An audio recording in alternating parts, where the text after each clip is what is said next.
സാംസങ്ങിന്റെ Samsung X Cover 7 Pro എന്ന പുതിയൊരു സ്മാർട്ട് ഫോൺ ലോഞ്ച് ചെയ്യാൻ പോകുന്നുണ്ട്.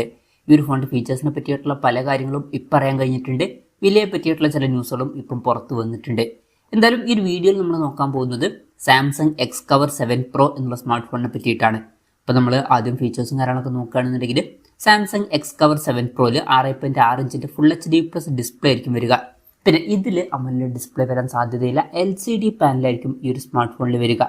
ഈ ഒരു ഫോണിന്റെ വില 56,100 രൂപ പ്രൈസ് റേഞ്ചിലായിട്ടായിരിക്കും വരിക എന്നാണ് റിപ്പോർട്ടുകൾ പറയുന്നത്.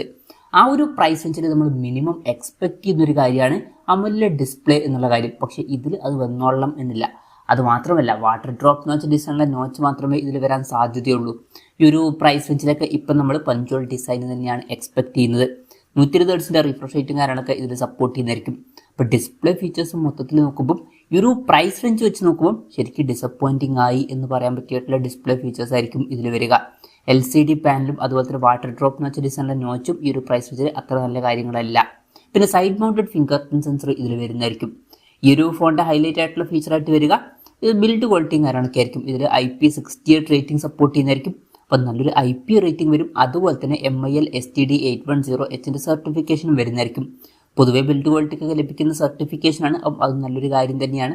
പൊതുവെ ഈ ഒരു എക്സ് കവർ സീരീസിൽ വരുന്ന ഫോണുകളുടെ ഫോക്കസ് എന്ന് പറയുന്നത് ഈ ഒരു ബിൽഡ് ക്വാളിറ്റിയിലും അതുപോലെ തന്നെ സ്ട്രെങ്ത്തിലും ഒക്കെയാണ്. പിന്നെ ഈ ഫോണിൻ്റെ ഒരു ബ്ലാക്ക് കളർ വേരിയൻ്റ് ആയിരിക്കും ലോഞ്ച് ചെയ്യുക.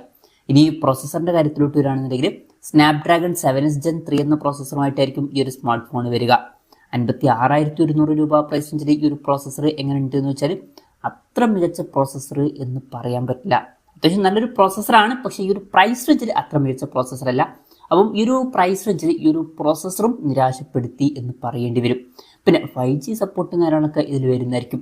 ഈ ഒരു ഫോണിൽ 6GB RAM 128GB ഇന്റേണൽ വരുന്നതായിരിക്കും. ചിലപ്പം വേറെയും വെർഷൻസ് ലോഞ്ച് ചെയ്തേക്കാം. മെമ്മറി എക്സ്പാൻഡ് ചെയ്യണമെന്നുണ്ടെങ്കിൽ മെമ്മറി കാർഡ് സ്ലോട്ടും കാര്യങ്ങളൊക്കെ ഇതിൽ വരുന്നതായിരിക്കും. ആൻഡ്രോയിഡ് 15 ബേസ് ആയിട്ടുള്ള 1 year സോഫ്റ്റ്വെയർ ആയിരിക്കും ഈ ഫോണിൽ വരിക. പിന്നെ പൊതുവേ സാംസങ്ങിൻ്റെ ഫോണുകളിൽ കൂടുതൽ കാലത്തേക്കുള്ള സോഫ്റ്റ്വെയർ അപ്ഡേറ്റ്സ് കിട്ടാറുണ്ട്. ഈ ഒരു ഫോണിലും അതുപോലെ കൂടുതൽ കാലത്തേക്കുള്ള സോഫ്റ്റ്വെയർ അപ്ഡേറ്റ്സ് നമുക്ക് എക്സ്പെക്ട് ചെയ്യാവുന്നതാണ്. ഇനി ബാറ്ററിയുടെ കാര്യത്തിലോട്ട് വരികയാണെന്നുണ്ടെങ്കിൽ 4350 mAh ബാറ്ററി ആയിരിക്കും ഇതിൽ വരിക. അപ്പം അത്ര നല്ലൊരു ബാറ്ററി കപ്പാസിറ്റി വന്നോളണം എന്നില്ല. ബാറ്ററി കപ്പാസിറ്റി കുറവായിരിക്കും. 15 വാട്ടിൻ്റെ ഫാസ്റ്റ് ചാർജിംഗ് സപ്പോർട്ടായിരിക്കും വരിക. ഈ ഒരു പ്രൈസ് റേഞ്ചിൽ അത് അത്ര മികച്ചൊരു ചാർജിങ് സ്പീഡും അല്ല. ഒരു Type-C ചാർജിംഗ് പോർട്ടും ഇതിൽ വരുന്നതായിരിക്കും. അപ്പം അത്ര മികച്ചൊരു ബാറ്ററി സെറ്റപ്പ് ഒന്നും ഇതിൽ വരില്ല. ക്യാമറയുടെ കാര്യം പറയുകയാണെന്നുണ്ടെങ്കിൽ ഫോണിൻ്റെ പിന്നിൽ ഡ്യുവൽ ക്യാമറ സെറ്റപ്പ് വരുന്നതായിരിക്കും. 50 MP മെയിൻ ക്യാമറ സെൻസർ ഈ ഫോണിൽ വരും. പിന്നെ 8 MP അൾട്രാ വൈഡ് ആംഗിൾ ലെൻസും വരുന്നതായിരിക്കും. ഫ്രണ്ടിൽ 13 MP സെൽഫി ക്യാമറ വന്നേക്കാം. അപ്പം തരക്കേടില്ലാത്തൊരു ക്യാമറ സ്പെസിഫിക്കേഷൻ വന്നേക്കാം എന്നേ ഉള്ളൂ.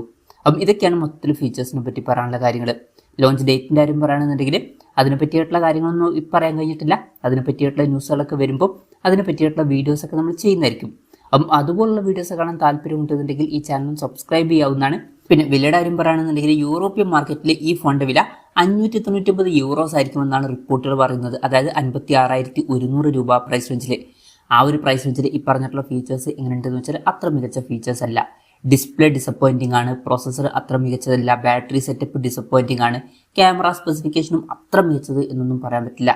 പിന്നെ ബിൽഡ് ക്വാളിറ്റിയും അതുപോലെ തന്നെ IP68 റേറ്റിംഗ് ഒക്കെ ആയിരിക്കും ഇതിൻ്റെ ഹൈലൈറ്റ് ആയിട്ടുള്ള ഫീച്ചേഴ്സായിട്ട് വരുന്ന കാര്യങ്ങൾ. പൊതുവേ ഈ ഒരു ഫോൺ എന്ന് പറയുന്നത് അതുപോലെ ഇൻഡസ്ട്രിയൽ പർപ്പസിനൊക്കെ വേണ്ടിയിട്ട് അവർ ലോഞ്ച് ചെയ്യുന്ന ഒരു ഫോണാണ്. ഇന്ത്യയിൽ ചിലപ്പം ഈ ഫോൺ ലോഞ്ച് ചെയ്തേക്കാം. ഇന്ത്യയിൽ ഈ ഫോൺ ലോഞ്ച് ചെയ്യുകയാണെന്നുണ്ടെങ്കിൽ ഈ ഒരു കൂടിയ പ്രൈസിങ്ങിൽ വരാൻ ചാൻസ് ഇല്ല. കുറച്ചും കൂടി കുറഞ്ഞൊരു പ്രൈസ് റേഞ്ചിൽ വരുന്നതായിരിക്കും. ചിലപ്പോൾ 40,000 രൂപ പ്രൈസ് റേഞ്ചിലേക്കായിട്ട് ലോഞ്ച് ചെയ്തേക്കാം. കൺഫർമേഷൻസ് ഒന്നുമില്ല, ജസ്റ്റ് നമ്മുടെ എക്സ്പെക്ടേഷൻ പറഞ്ഞു എന്നേ ഉള്ളൂ. എന്തായാലും സാംസങ്ങിൻ്റെ എക്സ് കവർ 7 Pro എന്ന പുതിയൊരു സ്മാർട്ട് ഫോൺ ലോഞ്ച് ചെയ്യാൻ പോകുന്നുണ്ട്. ഈ ഒരു ഫോണിനെ പറ്റിയിട്ടുള്ള നിങ്ങളുടെ അഭിപ്രായം ജസ്റ്റ് ഒന്ന് കമൻറ്റ് ചെയ്യുക. അതുപോലെ തന്നെ ഈ ഒരു സ്മാർട്ട് ഫോൺ ഇന്ത്യൻ മാർക്കറ്റിൽ നിങ്ങൾ ഏത് പ്രൈസിങ്ങിലാണ് എക്സ്പെക്ട് ചെയ്യുന്നത് എന്നുള്ള കാര്യം കൂടി ജസ്റ്റ് ഒന്ന് കമൻറ്റ് ചെയ്യുക.